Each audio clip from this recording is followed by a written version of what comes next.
അപ്പം കണ്ടിന്യൂഷനാണ്. ഇപ്പോൾ ഗുഡ്സിൽ ഈ റെഫ്രിജറേറ്റേഴ്സ്, ടി വിസ്, ലാപ്ടോപ്പ്, ഫാൻ അതിനൊക്കെ ഇലാസ്റ്റിസിറ്റി എന്ന് പറഞ്ഞാൽ എപ്പോഴും ഗ്രേറ്റർ ദാൻ 1 ആയിരിക്കും. എപ്പോഴും വീട്ടിൽ ഉപയോഗിക്കുന്ന സാധനങ്ങളാണ്. അപ്പോൾ അതിനൊരു പ്രൈസ് റിഡക്ഷൻ കണ്ടാൽ നമ്മൾ അവിടെ നിന്നാണ് വാങ്ങുള്ളൂ അല്ലേ. അതായത് ഇപ്പോൾ 2 ഷോപ്പുകൾ തമ്മിൽ നമ്മൾ കമ്പയർ ചെയ്യുമ്പോൾ ഏതെങ്കിലും ഒരു ഷോപ്പിൽ ഒരു സബ്സ്റ്റിറ്റ്യൂട്ട് അവൈലബിൾ ആണെങ്കിൽ 2 അതിൽ കൂടുതലോ സെല്ലേഴ്സ് ഉണ്ടെന്നുണ്ടെങ്കിൽ നമ്മൾ എന്തായാലും അവരൊക്കെ ഒന്ന് പോയി നോക്കി അവിടെയൊക്കെ ഒന്ന് പ്രൈസ് അന്വേഷിച്ച് അപ്പോൾ അങ്ങനെ നല്ലൊരു റെസ്പോൺസ് കാണിക്കും അല്ലേ നമ്മൾ പ്രൈസിനോട്. അപ്പോൾ അത് തന്നെയാണ് ഇവിടെ പറയുന്നത്. അപ്പോൾ എപ്പോഴും ഗ്രേറ്റർ ദാൻ 1 ആയിരിക്കും. പിന്നെ അടുത്താണ് വീറ്റ്, റൈസ്, അതൊക്കെ ഒരു ജിഫൻ ഗുഡിൽ പെട്ടതല്ലേ. ജിഫൻ ഗുഡ് എന്ന് പറഞ്ഞാൽ പ്രൈസ് എത്ര കൂടിയാലും ഡിമാൻഡ് കൂടുതലാണല്ലേ, അങ്ങനത്തെ ഗുഡ്സാണ്. അപ്പോൾ പ്രൈസിനോട് വല്ലാണ്ട് അങ്ങോട്ട് റെസ്പോണ്ട് ചെയ്യില്ല. അതുകൊണ്ടാണ് ലെസ് ദാൻ 1 ആയത്. അപ്പോൾ പ്രൈസ് എന്നൊക്കെ പറഞ്ഞാൽ നമുക്ക് അത്യാവശ്യമുള്ളതല്ല, അപ്പോൾ പ്രൈസ് ഒന്നും വല്ലാണ്ട് നോക്കൂല. പിന്നെ സാൾട്ട് എന്ന് പറഞ്ഞാൽ ഹൈലി ഇൻഇലാസ്റ്റിക് ആണ്, അല്ലെങ്കിൽ പെർഫെക്റ്റ്ലി ഇൻഇലാസ്റ്റിക് ആണ്.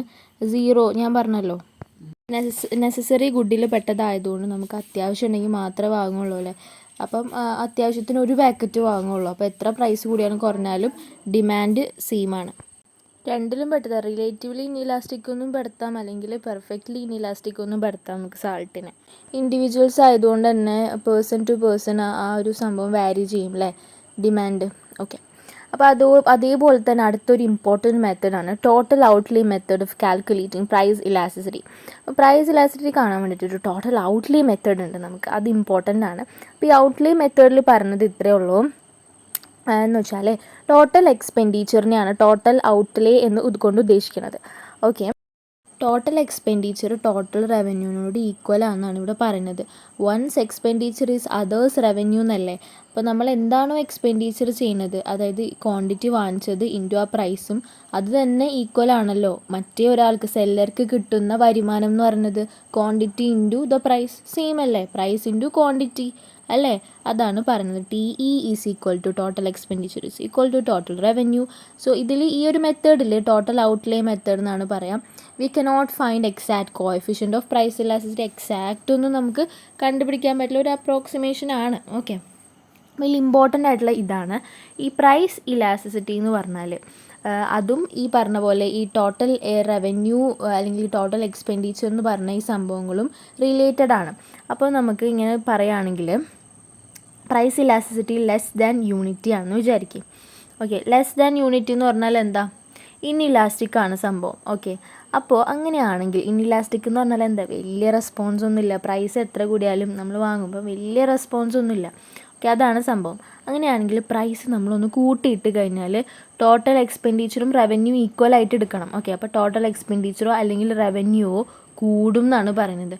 പ്രൈസ് കൂട്ടിയിട്ടാൽ ടോട്ടൽ എക്സ്പെൻഡിച്ചർ ടോട്ടൽ റവന്യൂ കൂടും അല്ലേ. കാരണം എന്തുകൊണ്ടാണ്, പ്രൈസിനോട് വല്ലാണ്ട് റെസ്പോണ്ട് ചെയ്യില്ല. അപ്പോൾ നമ്മൾ പ്രൈസ് കൂട്ടിയിട്ടാലും നമുക്ക് സെയിൽസ് ഉണ്ടായിരിക്കും, റവന്യൂ എന്തായാലും നമുക്ക് കിട്ടും, ആൾക്കാർ എക്സ്പെൻഡിച്ചർ ചെയ്യും. കാരണം പ്രൈസ് കൂട്ടിയിട്ടാലും കുഴപ്പമൊന്നുമില്ല എന്ന് പറഞ്ഞിട്ട് വാങ്ങുന്ന കൺസ്യൂമേഴ്സാണ്. Liquor example.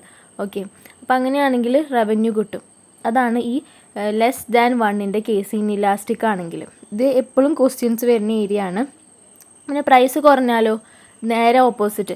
അതായത് പ്രൈസ് കുറഞ്ഞു കഴിഞ്ഞാൽ ഇവർ ഇപ്പോൾ ഞാൻ പറഞ്ഞത് ഡയറക്റ്റ് റിലേഷൻ അല്ല, പ്രൈസ് കുറഞ്ഞാൽ ടോട്ടൽ റവന്യൂ കുറയും. അതായത് പ്രൈസ് നമ്മൾ കുറച്ചിട്ടു എന്ന് വിചാരിക്കുക, പക്ഷേ ഈ കൺസ്യൂമേഴ്സ് ഇവരതൊന്നും ബാധിക്കില്ല. ഇവർക്ക് അതൊന്നും ഇവർക്ക് അങ്ങനെ പ്രൈസിനോട് റെസ്പോണ്ടേ ചെയ്യില്ല. അതൊന്നും ഇവരെ ബാധിക്കില്ല. അപ്പോൾ പ്രൈസ് നമ്മൾ കുറച്ചിട്ടിട്ടും കാര്യമൊന്നുമില്ല. അവർ റിച്ച് പീപ്പിളാണ്, അവർക്ക് ആവശ്യമുണ്ടെങ്കിൽ മാത്രം വാങ്ങും. അപ്പോൾ ആവശ്യമുണ്ടെങ്കിൽ വാങ്ങുകയാണെങ്കിൽ അവർ പ്രൈസും കൂടി നോക്കൂല.